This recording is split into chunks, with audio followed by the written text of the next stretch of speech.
Welcome to the Training Portal podcast, where we delve into the heart of growth and transformation, both personal and professional. I'm your host, Melissa Mostert, and every fortnight, I'll be sharing a meaningful conversation over coffee with industry leaders, innovators, and changemakers.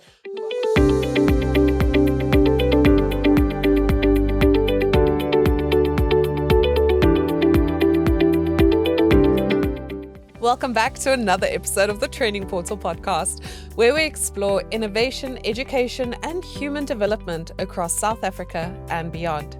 Today, we're diving into one of the most fundamental topics for society, early childhood development, with a true expert in the field. Joining me today is Anel Annandale, child psychologist and the passionate mind behind Child Psych, a platform dedicated to supporting parents and educators in nurturing well-rounded, emotionally resilient children. Anel's work combines deep academic insights with hands-on practical tools, and today we're going to unpack everything from play-based learning to digital parenting in the socio-cultural landscape of raising children in South Africa.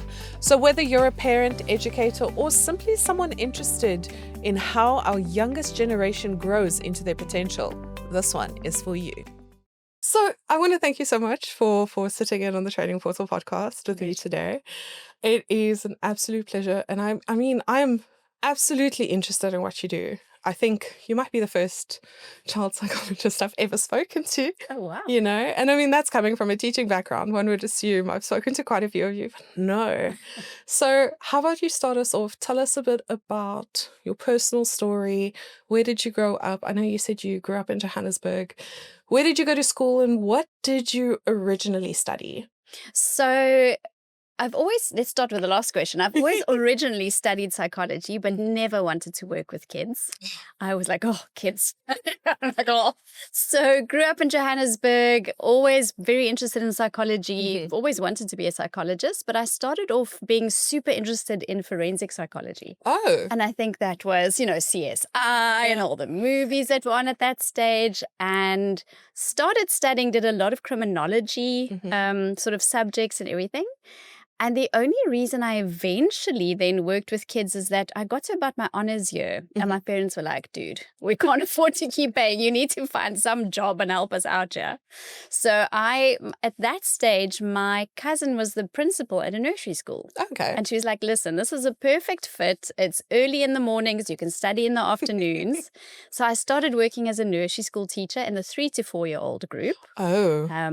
And absolutely fell in love with it. Absolutely. And so then decided from there to change from forensic to child psychology. It's quite the change, though. It was quite the change, yeah. And even the university was quite surprised because when I was like, oh, I just think I'll do my master's in educational psychology, they were like, no, you won't.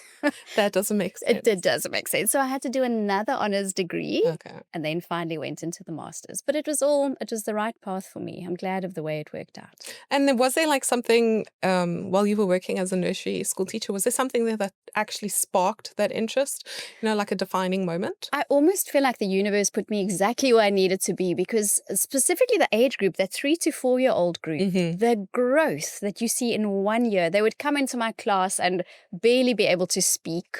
They would walk slowly. And by the end of the year, they were running, talking, drawing. And seeing that development for me was I absolutely loved it. So tell us more about Child Psych. What inspired you to start it up, and what is your mission with this whole platform? I think initially I would have never actually thought about starting it myself. My late husband at that stage was very into tech and websites. That was really his forte. So he was like, no, you have to have a website. And I think that's why I'm so lucky I actually got the URL, Child Psych, because nobody else was in that space at that stage. And for a long time, it really was just sort of a hobby or something I was doing with a website on the side of just really trying to build a practice. But, what it's become for me is when I started with my private practice, I think I was very naive. I wanted to help the world and then realizing the costs involved. And I think it's a bit of a catch-22 situation with psychologists. You get stuck in a situation where you can't really charge less than you do because our work is so time intensive. But so many people can't afford our services. And so the idea with Child Psych is really just to give as much free information and tips and tricks that perhaps people who don't have the time or the money to come and see a psychologist can benefit from. So, and is it just for like parents to make use of, or is it anyone, like a teacher, for example, who is concerned? Definitely teachers. We try and cater to teachers. Sometimes we learn from the teachers. So it's a give and take exchange. Parents, yeah, even sometimes, older kids themselves, where we'll put on study hacks or things, maybe if a teenager is looking for something to help. Yeah. Now, for listeners like myself, who in the beginning were very unfamiliar, what exactly does a child or an early childhood psychologist or development psychologist do? What are the first few years of life? Why are those first few years of life considered so crucial when it comes to early childhood development? That really is where everything happens. We know that when children are born, so we're all born with a certain amount of brain cells, and that's not going to change. But it's not the brain cells that make you clever, or clever is such a horrible word, isn't it?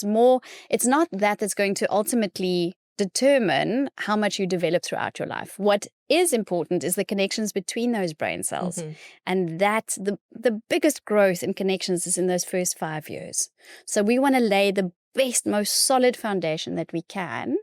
And then from there, usually if a child has a very solid early childhood, they can learn, I don't want to say by themselves, we're not just going to leave them, but they have the capacity to then go on and learn. And are there any like key developmental milestones that parents or even caregivers should look out for when it comes to those early years? I think there are quite a few, and you can be quite overwhelmed by trying to hit all of them. I think the most important ones are you've got to check for your motor milestones. Are the kids rolling, crawling, walking when you need them to? Crawling especially. A lot of parents will say to me, "Oh, it was fantastic. He just went from sitting straight to walking." I'm like, no. You need Your them child to needs to crawl. crawl. So crawling is very important. And then also we check very much for the language milestones. Did language develop? And as soon as there is a language delay, then usually you want to just investigate and see what's happening there. Now, how does I know everyone says that a child's environment is like a huge factor when it comes to these things, but how does a child's environment, whether it is their home, their school, or even their community, how does it impact their emotional and cognitive development and growth? It really is everything. Again, it's the environments that they spend the most amount of time in. It happens, everything happens in the context or the soup of how they feel. If they feel safe, if they know that they're safe, they're getting a lot of reciprocal care, a lot of love. That's almost the glue that's going to help us bind everything else. The interactions with parents, with other people, and just we know that the more rich and stimulating an environment is, again, we get back to those connections. The more connections grow and the more the kids can actually then develop later on. Now I want to talk about the role of like play in a child's development, because I know that that's very important. What role does play have when it comes to their development, and how can parents almost encourage meaningful play, to help their child develop at the correct, I don't want to say capacity, but rate? The mistake we often make is to think that play needs to have some product. Play in itself is development. And I almost feel like we sometimes, if you look at animals, they basically are primed to practice the skills that they'll need one day. And actually, people aren't too different. Your child will be interested. They can get to a stage, and you'll know this as a teacher. It's fascinating how they get to a stage where all of a sudden they want to, that container play. They want to fit things in and dump things out because that's what the brain needs at that stage. They'll get to a stage where it's all about the sensory. They want to touch everything and taste everything, and everything must be squishy and gooey and slime. And so any kind of play really is going to help towards that development. But we do know that the more parents are involved, and not in taking over the play, but there almost as a guide or just a solid anchor for the child to know, I am safe, I can play, there are people who are interested in me and who are looking after me. And so few people, I think we were speaking earlier about how busy life is at the moment. So few parents actually have the time to sit down and play with their young children. They tend to just say, here's what you can play with, and they leave them and then they go and cook dinner. And I mean, it's the norm these days, but I get what you mean. I mean, every child needs that anchor. Yes. They need that sort of connection to feel safe, like you said. Yeah. And tell me, when it comes to emotional intelligence, now I know that is a huge buzzword these days. How can parents start almost cultivating it from very early? I think it begins with allowing your child firstly to feel what they are feeling. Mm-hmm. As soon as children know that emotions are normal, it happens, we all go through that. Too often I'll see parents say, oh, don't cry, or, you shouldn't feel like that. Mm-hmm. Your emotions are going to happen. Whether you want them to or not, they're going to be there. So it's about allowing your child to feel what they're feeling. And at the same time, and this is so easy for me to sit here and say, but at the same time, for moms to demonstrate, and dads as well, dads, you're very important, Yeah. but for dads as well to demonstrate regulating their own emotions, to say, I'm here, I can hold space for you while you're upset, but I myself can remain calm. I'm not going to be affected by your emotions. And then I'm going to help you understand what just happened. And little kids can't analyze it, but the more you speak to them about it afterwards, as they grow, they learn to analyze, what was I feeling? Why am I feeling this way? And then to learn to actually then manage their emotions so much better. And I mean, that's quite important, because I mean, I don't know if it is because of the past. I know a lot of old style parents. I know my parents were like that, where they're like, you can't cry in front of people, or a father telling his son, you can't cry. That's a girl thing to do. And that it creates quite a stigma against showing emotion. So I've always said, if a child has emotions, they should feel it, but not everyone sees it that way. And there's so many emotions we don't want to talk about. I'm not really wanting everyone to know when I'm jealous, but I still feel jealous sometimes. And so trying to say, oh, don't be jealous. I mean, the Bible tells us don't be jealous, right? So it's a hard one. But absolutely, I think allowing our kids to know you can't really control what you feel, it's how you react. And that's I think most important, is reacting to your emotions. Now, what are some effective ways that parents can, engage and communicate with their young children? I mean, I'm not a parent myself, but especially during their emotional and tricky type of moments, like tantrum moments. I know, like, that's one of the reasons I am so hesitant about having my own children. Tantrums terrify me, and it's the norm. But how can parents, effectively work through that with their kids? Again, it comes back to, I think, remaining calm, if you possibly, and, remaining calm is one thing, but like you say, it's very, very hard. It's so easy to say, just remain calm. Sometimes if there are two parents, or even if you have a helper at home, or you have an older sibling, sometimes for moms to also say, look, I can't actually stay calm right now. So can you please just watch my child, let them run through their tantrum, don't interfere, but I need to go and have a cup of coffee, and then I can come back and deal with that. And that's okay. You don't always have to be there. As long as you know your child is safe, you can take a moment out. We try and teach our children about time out. And I don't mean that like you're naughty, go sit in the corner, but more about take a breather, calm down, and moms need to demonstrate that as well. And dads. Why do I keep saying just moms? Dads, Parents. guys, parents, both of you.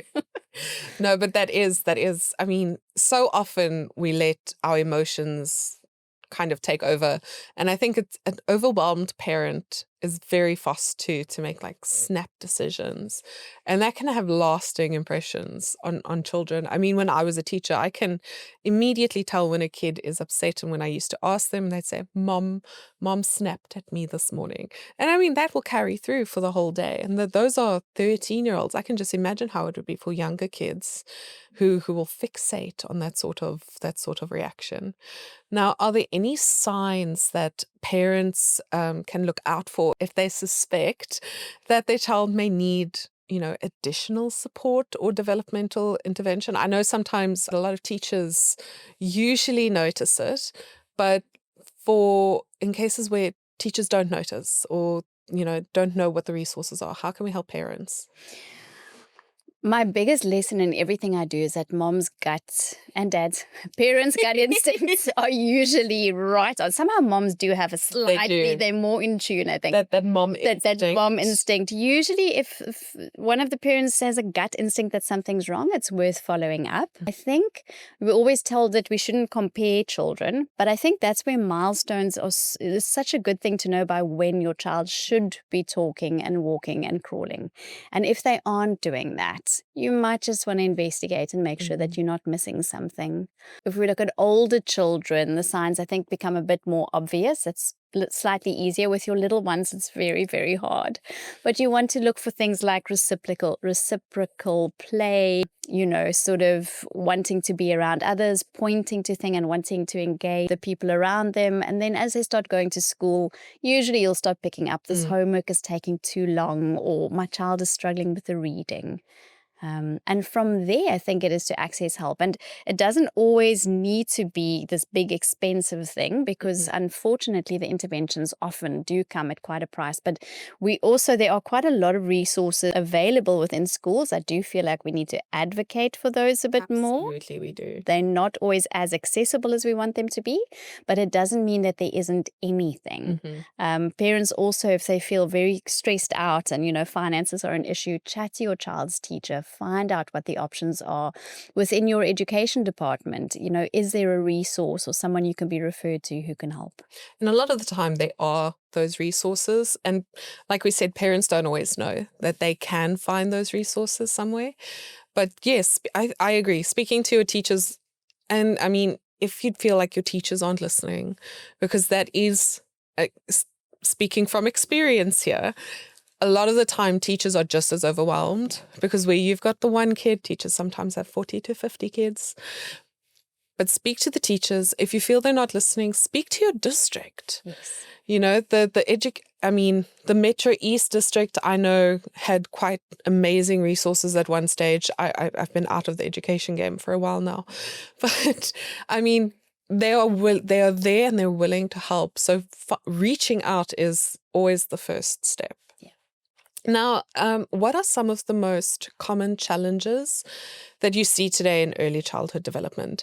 And how do you think parents can, navigate them? I know we spoke about the emotional intelligence being one of them, especially I think in today's day and age, where a lot of kids are either not showing emotion or showing a lot of emotion. But what other challenges have you noticed? Definitely, like you say, the emotional regulation, but one that we are still trying to figure out ourselves is screens. Screens have probably made the biggest change and difference in parenting and the way we understand kids, and we ourselves are not entirely sure how to actually deal with it. I think, and we had the same discussion earlier where we were saying it's easy, even as a psychologist, I'll often say, oh, these screens are such a problem, but it's not the screens. It's the way that we allow our kids to interact with the screens and the way that we manage that. And I think the rule of thumb is that for the first 5 years, the less your child interacts with the screen, the better. And they're not really going to ever miss out on anything. You can give a 6-year-old a screen right now. They'll figure out whatever's having to happen on that app much quicker than I can. So they catch that up. Your child is not missing out by not interacting with the screen. So if you're unsure of what to do, start by limiting it, and then you can take it from there. I mean, that actually brings me to my next question, because I mean, the digital age is a huge age at the moment. I think I was one of the lucky few grew up in that almost middle ground between no technology and technology. So I kind of grew up with it. But I mean, I can just imagine what parenting in the digital age is like and how overwhelming it can be. Have you got any, other advice for parents who are trying to balance that screen time, with downtime? I mean, we can't just tell a kid who goes from being on the screen 24/7 to saying, go play outside. That's not going to work. That's where you get the emotional deregulation. Yes. So, I mean, that's where you'll get the tantrums and the freakouts and the panic attacks. So what can parents do to almost make that transition? So I've been very impressed. This is not something I thought of. Actually, my parents, some of the parents I see in my practice have taught me this, but they went from allowing their kids free access to screen time to letting them earn it. Okay. So there's almost not a limit. You can have as much screen time as you want, as long as you've earned it. And you earn it by reading a book or a chapter of a book. You earn it by unpacking the dishwasher. You earn it by taking the dog for a walk. And I think in that way, it almost feels like we're giving the power to the kids, but we know we're not really. But I think that's a much more balanced way to do it, instead of saying, oh, you only have an hour on a Saturday, because then the child obsesses about that hour for the whole week. So make it something that they need to earn for very young children. I would start by actually seeing whether you can switch them over to the low stimulation apps. And it's so exciting that we're seeing so many low stimulation shows, low stimulation apps finally coming out that I think will also make a big difference. So when you have to then take that iPad away, it's not that big a deal. And then they almost don't have that freak out. Yes. You know? They don't go from a high dopamine level back down. Now, how important is it within a child's early learning environment, such as their preschool or creche, when it comes to shaping their development? Going to creche. That's an interesting one, because I almost want to say, well, it's so important. We've got these 5 years. But, if you have very high quality childcare at home, and that doesn't necessarily mean someone you pay, but if you have somebody who's really interested in your child and spending time with them, it plays as big a role as creche does. I think one of the things we know working with kids is you want to make sure you get that socialization in there from about the age of 2 or 3. But that needn't happen at school. That can happen at church. It can happen in the play park. I think the most important thing is the quality of the interaction. It's not about the quality of the materials.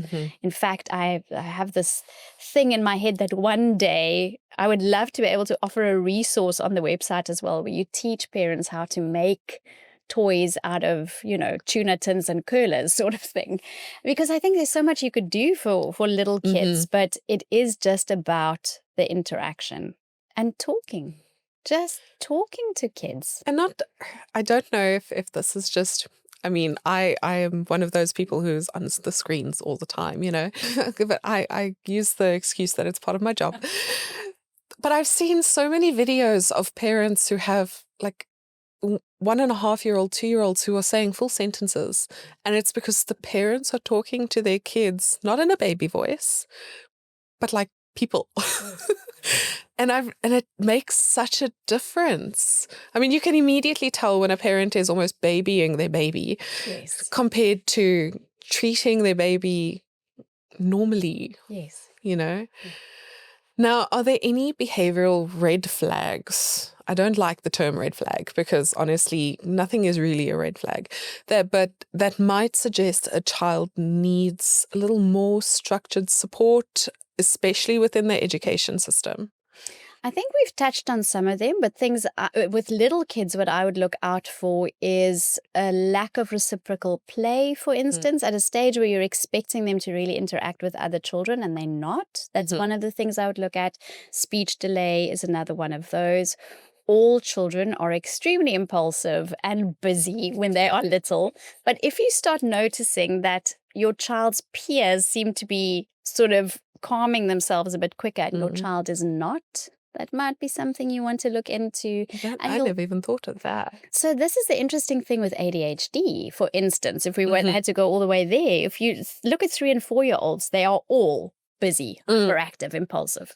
But we start seeing it at about the age of 4.5, 5, when the other children start regulating their emotions better. And it's not like they become more hyperactive. The other children become less hyperactive. And then you notice it. And this is not something I planned on asking you, but now that you've mentioned the ADHD, it's going to be stuck in my head. Is it true that little girls, for example, they don't show the signs of ADHD as much? No. Not true. It is very true. Oh, is it? And it's so sad. I just actually had a mom in my office today who was saying, I was only diagnosed at 28, and she had been diagnosed with depression, bipolar disorder, all sorts of other things, until the right psychiatrist one day said, honey, you show all the signs of ADHD. And she says she's never been happier in her life. Now she's on the right medication. She understands herself, and she understands her children. And is there like a reason why? I don't want to blame everything on socialization, but I do think girls are socialized and taught to be quiet, sit down, be polite. And so we internalize a lot of the behaviors that usually boys tend to display outwardly. I think we are prone to want to please people more, and that's might be the way we socialize. It might just be an internal thing as well. But usually our distractibility shows up in talkativeness, whereas that's harder to spot than a child who's running and he's all over the show. I mean, it's just a little girl being busy. Chatty, yeah. right? Yeah. And in South Africa's socioeconomic landscape, how does that often impact childhood development? I mean, what are some of the specific challenges or even opportunities that you've observed when it comes to that? I think the economic pressure that most parents are under is probably the biggest thing. And this happens across the sort of economic landscape. Parents who sometimes have a lot of money don't have time for their kids. Parents who struggle to make ends meet don't have a lot of time for their kids. We are all just trying to balance and live and make things make sense. That's the biggest one. And I think, we do also see a lack of resources in a great majority of the country's socioeconomic spaces. It really is actually, in this country, unfortunately, still a privilege to be able to get good quality early childhood education. Now, of course, South Africa has so many different cultures and beliefs. How or what role do the cultural beliefs and traditional play? How does it play a role in how a child is raised? And how does it support their development? I think the belief that probably the most damaging one that I see often is that, your child, they'll be okay, and the early years are not important. I get that once we get to primary school, then we're going to need to make sure that they are now, caught up. Whereas if you lose those 5 years, it's so hard to make it up. So I think a lot of people don't understand the amount of input that's needed in the first 5 years. It's almost like we'll focus on the primary school kids and the little ones will be okay. I've also noticed that they focus a lot on high school kids. Yes. I mean, that's all they talk about. I very rarely hear about what is being done for, like you said, that those first 5 fundamental years. I would be interested also to actually, because this is my experience, but I need to go check the stats properly. But I don't know if your experience is the same, that so many of our NGOs and our enterprises and even people who are really trying to make a difference, they also focus on high school. They do. Yeah. The bursaries, high school kids. I mean, we work with quite a lot of NGOs that go to schools, and it's all high schools, but from grade 7. Yeah. All the way up until matric. And I mean, yes, it makes a difference, but what if, we focused on those first 5 fundamental years? How much of a difference would it make that then? We also know that our budget isn't really geared at early childhood education. Not at all. No. Now, how is the conversation around mental health evolving, especially when it comes to early childhood education spaces in South Africa? Because, I mean, when you hear mental health, a lot of people think immediately to teenagers and young adults and adults. You never hear, and if you say my 5-year-old has anxiety, people just think you're being an overprotective mother, So how does that conversation, work in our South African context? I think what's very, very helpful is the recent changes and the recent information that we've actually gotten from neuropsychology. Because only recently do we understand that your child's brain will only function when they are not feeling anxious, when they can concentrate. And so I think I see it, and that for me is hopeful. I see that mental health really is now finally starting to be put like in the place where it really needs to be, at the forefront of children's education, that you really can't help a child unless they emotionally are in the right place. But it's a slow road. You know, I do think a lot of the older generations, and the thought is like, well, get over it. And we know generations later that that's not really, doesn't work. No, it really doesn't. It leads to more issues later down. Are there any new research findings or trends that you have noticed in child psychology or education that you are finding exciting? I mean, we just mentioned the mental health one, but that you find exciting or even concerning at this point? Oh my goodness, I love this question. I think Oh, I could talk for ages about this. I think definitely, like we said, neuropsychology, that's not only teaching us about regulating emotions, children feeling safe, their mental space. I think the fact that we've only recently discovered that neuroplasticity is actually something that can happen. And I think for children themselves, I've seen in so many kids where, you know, if I just explain to them how the brain works and go, the more you struggle with something, the more your brain is growing. I've just seen that sort of that whole growth outset in them, which is fascinating. Perhaps a little off the cuff, and this is not really what we're talking about, but if you talk about the concerning side of things, you might have seen in the media recently, there's all these very alarming reports about autism numbers are on the rise. Autism rates have hit a record high. It's a dramatic rise in autism diagnoses. You know, more autism, and psychologists are a bit on the back foot and going, whoa, guys, are we just getting like better at spotting it? Or is it just like more kids?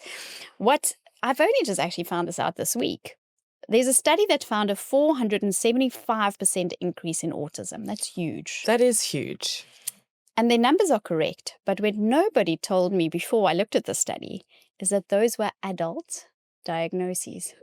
So we don't even have to have this conversation about, you know, are we just missing it? No, we were always missing it. It was always there. We're only picking it up now. We're only picking it up now. And I think that for me is also exciting to say, at least we're getting better at trying to be there from the start to help people who struggle. Now, what resources, books, websites, community programs even, would you recommend to parents or educators wanting to almost do more or offer better support? For early childhood or just overall? No, I think early childhood, because I mean, there's so many resources for well, not many, but there's more. For like primary school and high school, but like you said, there aren't many for early childhood development. No, there aren't. I think what's very exciting for me is social media coming out now. So you've got me on the spot now. I'm going to have to think which ones are really good. But, you know, if you actually just went into your Instagram page, Facebook page, and you type in early childhood development or young children activities, it's exciting that there's so many amazing things coming up. And I think even for parents who, for whatever reason, have their kids at home, maybe you can't afford to send your child, or I see a lot of children who actually have chronic illnesses and they can't go to a school. Amazing resources, activities, things that you can do to help children, in their development, understanding when something is a problem. For instance, this is a bit more punting my own thing, but in my practice, we've actually got 2 pediatricians, and I see what they put out on social media, helping parents to spot when there's a developmental issue or where there's some sort of physical issue that you might not pick up. So thank goodness for social media. I think that's bringing it into our homes more than we've ever needed. It's taking that screen time and almost amplifying it, making it work for you. Making it work for us, know. finally. Yeah. And finally, what is the most rewarding thing about your job? I mean, it must be, you must have some very difficult days and then some days where you're like, this is what inspires me to keep doing this. I think seeing the growth. When I have parents come back to me and go, oh, wow, my child is finally doing well. They're thriving. We've hit on the right solution and we know what they need now. That is probably the most amazing thing for what I do. And some days are hard. Some days I do have the kid who has a tantrum for an hour. And I go, okay, we'll try again tomorrow. Some of them are quite stubborn. But this morning I spent an hour playing with Play-Doh, So I think that's the amazing thing about early childhood is that it is so varied. But definitely the growth that I see in kids. And all I want to say, it was absolutely a pleasure to speak to you. I've learned so much today. Hearing how those fundamental years play such an important role in shaping the learner. A lot of those kids, when I got them, when they were in grade 7, they had all these problems. And to think that if they got the right resources from the get-go in those fundamental years, how it could have changed that outlook. Yeah. It's actually astounding how we're not putting more resources into this. It was absolutely eye-opening to chat with you today. Thank you. Thanks for having me. It's just so amazing to be here today. Okay, thank you. Next time on the Training Portal podcast. Trying to figure out how we can work with BRICS think tank.